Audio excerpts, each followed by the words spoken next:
the ancient kingdom of Nepal, last of the Forbidden Lands, a country known as the home of the gods, where temples and shrines are more numerous than houses. A land of contrasts, whose varied architecture marks it as the meeting place of two great religions of the East, Buddhism and Hinduism.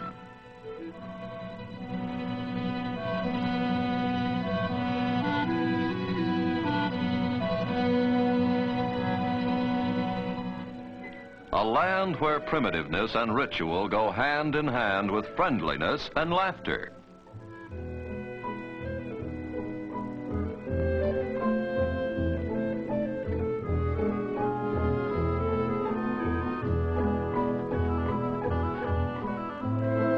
The intricate art and architecture of Nepal are a source of wonder to the few travelers from the Western world who have been permitted to see them.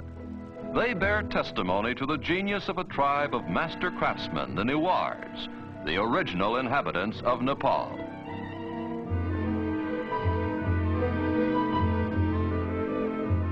In centuries past, the Newars traveled far beyond their own borders, and in all likelihood, it was they who introduced the distinctive pagoda style to China and Tibet.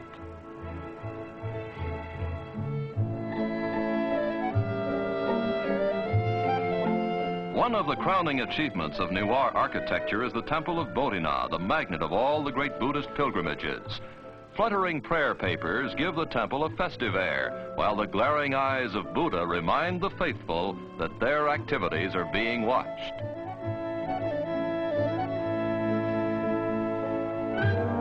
A reminder which even the children heed as they busily spin the prayer wheels at the base of the temple.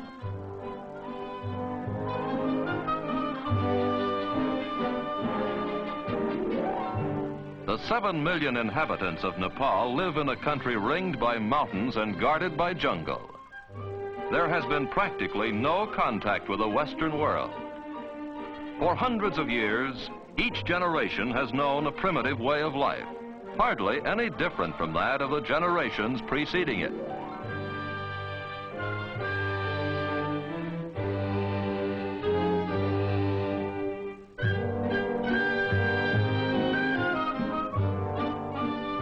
Despite its isolation, Nepal has been a bridge between India to the south and Tibet to the north. The mixture of these two civilizations has resulted in a bewildering variety of Nepalese costumes, customs, complexions, and, of course, eating habits.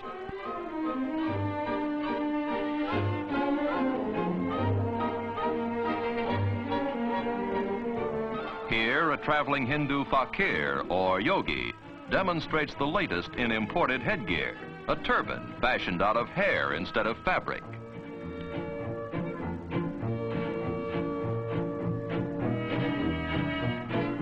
Ah, a perfect fit. This hairdo is much simpler. Only a top knot remains to lift the youngster to heaven should he die. Like women everywhere, the fair sex of Nepal have a flair for decoration.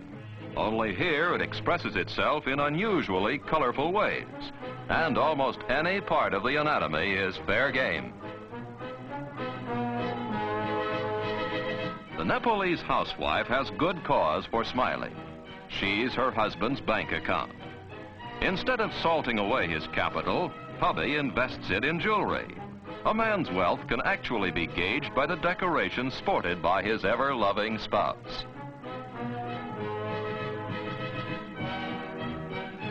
In a land where so many gods are worshipped, festivals and religious ceremonies occupy a good part of the time. Almost every day is a holiday. Some of the festivals are not only gay like this one, but also gory, like the annual Hindu festival of the Dasara, during which hundreds of buffaloes are decapitated as sacrifices to the goddess Durga. A wedding is also an occasion for celebration. It's an expensive affair, but not for the blushing bride. Her trousseau and ornaments are paid for by the groom, who also foots the bill for all the expenses of the elaborate ceremony.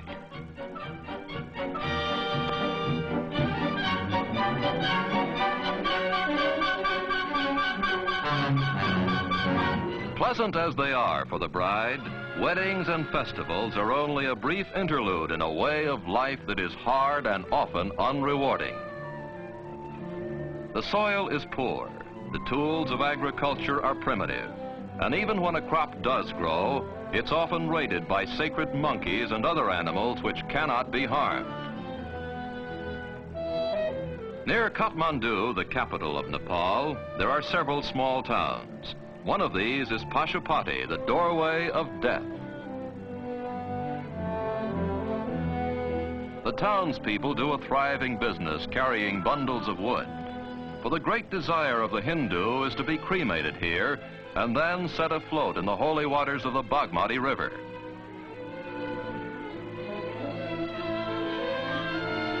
For the living, the Bagmati serves to cleanse not only the soul, but also the laundry.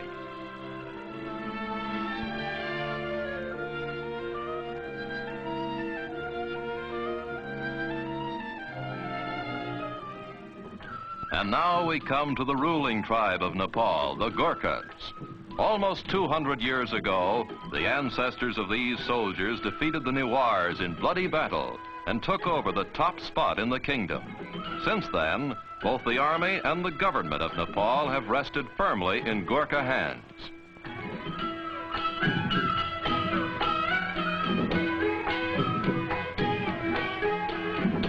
Despite his fondness for dancing while dressed in milady's finery, the Gurkha is considered one of the toughest fighting men in the world. Gurkha regiments have fought valiantly in the British Army for many years. During the First World War, a quarter of the male population of Nepal, some 200,000 Gurkha soldiers left their women, families, and entertainment behind and distinguished themselves in combat abroad.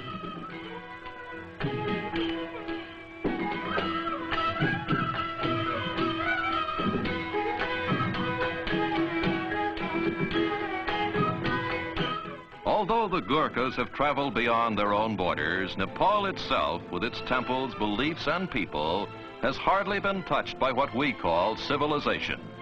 It remains a land of savagery, simplicity, and beauty. A land which only now is beginning to reveal its secrets and its splendors to a curious world.